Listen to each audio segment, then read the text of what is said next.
કરીએ, આ ડેમમાં પણ મરી જાય, આ ગળે ફાવા ખાઈ જાય, કાં ક્યાં ઘર મૂકીને ભાગી જાય.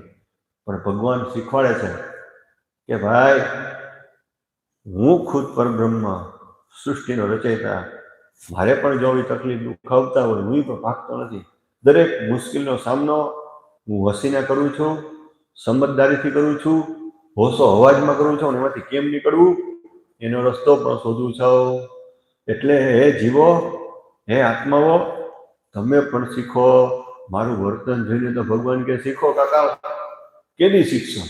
રોગી મારી તમે ગીતા વાંચી જાઓ, બરોબર શ્લોક મોઢે કરી લો, ભાગવતના શ્લોકો બોલે તો હું કલ્યાણ થવાનું? કલ્યાણ તો થશે, પણ ભગવાન જે રીતે બધા સાથે રહ્યા ને, બધા સાથે વ્યવહાર કર્યા, બધા સાથે પ્રેમથી વાતો કરી, ક્યાંય ભગવાનના જીવનમાં તમે જોયું કે ભગવાનને આવી મોટી મુશ્કેલી આવી ગઈ હોય, એના ભક્તોને આવી ગઈ ભગવાન